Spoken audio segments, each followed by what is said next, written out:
Welcome to Titan HST's Business Continuity Today, hosted by Todd DeVoe, where planning meets reality. Good morning, good afternoon, depending on where you are at. And this is Todd DeVoe, your host, and I am the Director of Emergency Management for Titan HST, and also I teach at the post-secondary level. And so learning things and sharing what I've learned is a big passion for me, and this is why we're here today. Today, we're talking about cybersecurity and some cyber threats. So when I was planning this episode, it came into light. Well, I guess we sort of knew this was happening due to the invasion in Ukraine, but it came into light that the Russia, I was about to call them Soviet Union again. My old Cold War eras has popped back out, is planning on doing cyber attacks on the United They called evolving intelligence is the word that they used. Is that this looks like it's something that the DoD and DOE is really concerned about at this time. So what does that mean for us? Well, the government is asking for private industry to harden your security, your cybersecurity. Now, we've seen some cyber attacks on certain things in the last, couple months, I suppose. Last year, we had the attack on the oil industry, Colonial Pipeline over in the southeast, and so we saw what that did. And the fact that was just, they don't think it was a state agency, or I'll say, but it was definitely some nefarious actors in one certain part of the world that is in conflict right now. And so we're seeing things that are being hit a lot lately as far as cyber goes. What does that mean?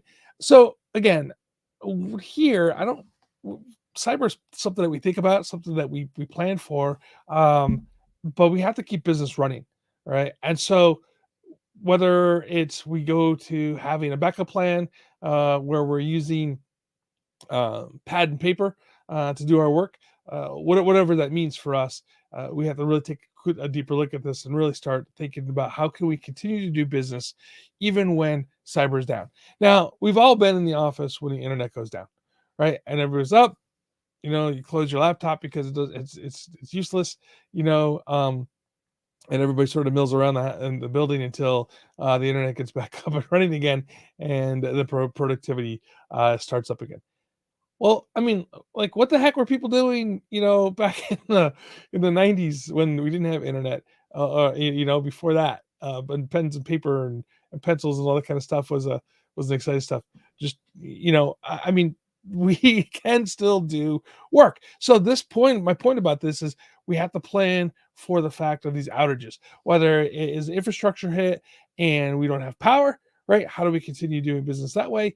Or on the other side of it, if it is a malware attack or some sort of direct attack to your agency or organization, how do you keep functions running? And this is what we're going to discuss here today for a little bit. And so what I did, I just give you some tips. So back in the day, that's what I felt like saying right there. What I did though is when I was working for a city organization, and we were planning for power down issues and grid down issues for that matter. What was our communications plan looking like, and what was our work plan? And so we got it down to the point even where our director of public works and our planning section, our planning department, I should say, that section, was able to work down to a procedure with pen and paper, or pencil and paper in some cases, right? So the planning department still wanted to function to be able to issue permits, to do plan checks, to do all that kind of stuff. And so creating a form that was able to be filled out by both the customer as a resident or business, and also being able to be used for data entry later on when the internet or when the computer systems would get back online to put the stuff into the system, right? Now, is it perfect? I wouldn't say perfect, but I really don't think there's anything out there that is perfect when you're in the midst of something that is an unusual event, right? So we have to do what is best for the time. But practicing that, right, and going through that system allows for your employees to understand the process and how it works and how you can make it a less painful process for yourself, for both you and your stakeholder or your customer, right?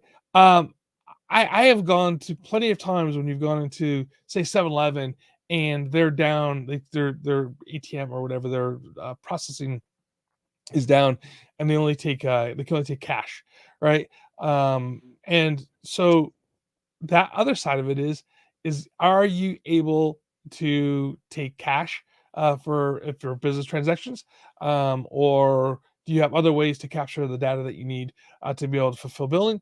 Have that kind of plan in place, and what do you do with the said cash, right? Like, what's your process for handling cash if you haven't handled cash before? So for instance, like government agencies who aren't used to handling large cash loads, with change and whatnot, do you have a plan for that, and what is your legal procedures for handling those type of payment processes, right? Or I mean, you can also do bill later, and work through that, and hopefully you'll find where they are at. On the other side too, as a customer, as somebody who's walking around, I give some advice to you.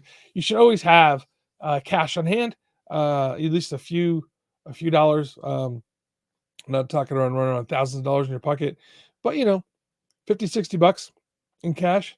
Um, Various bill sizes, that will help you out when if at the time, like walking into the 7-Eleven and their payment processing system is down, you can still buy that cup of coffee that you desperately need early in the morning.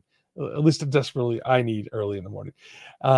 So those are some of the things that you have to think about when we're looking at cyber, because we really shouldn't be held hostage to technology.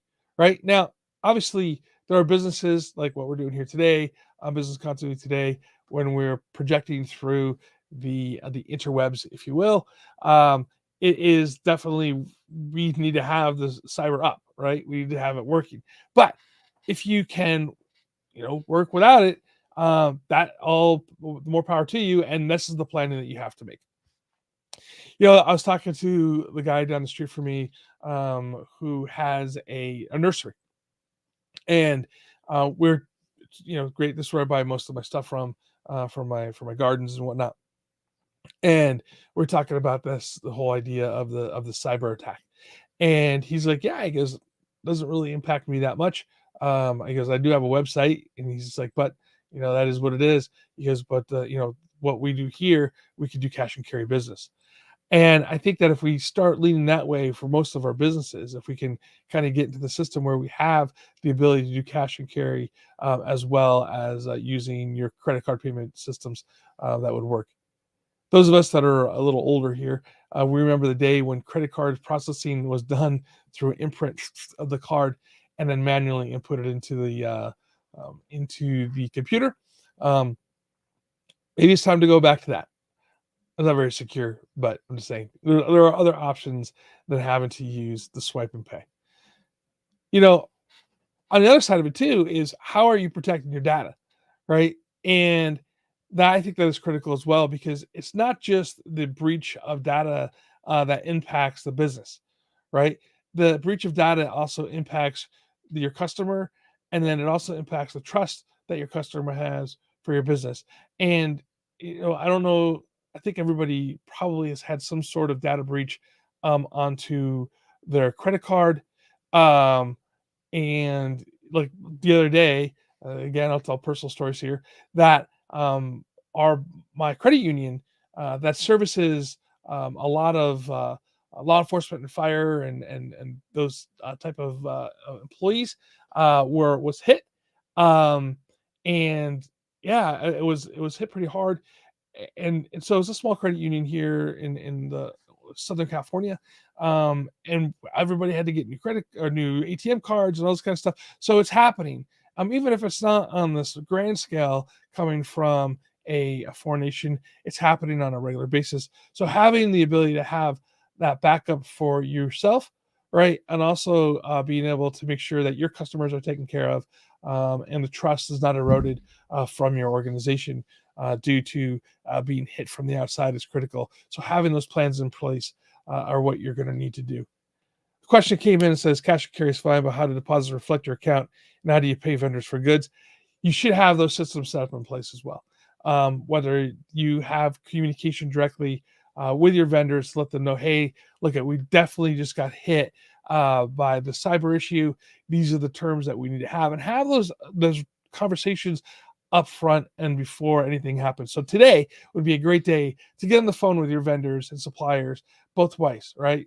And let them know, hey, look, if we get hit, this is what we have to do. Here are the terms that can do these work for you, and make sure that everybody's already in communication. On the other side of it, with communication, have a great solid communications plan, right? Every plan that we make as far as the disaster and emergency response, right? You need to have a solid communications plan. And you could, even if there is cyber, not everything goes down at the same time. And with Titan HST, you have the ability to do two-way texting between everybody within the group. That's even across platforms, video, audio. Those things are kind of interesting that you can use to make sure that you're communicating with your team internally, and externally you're able to push messages as well. And so using a system like Titan HST in your communications plan is critical.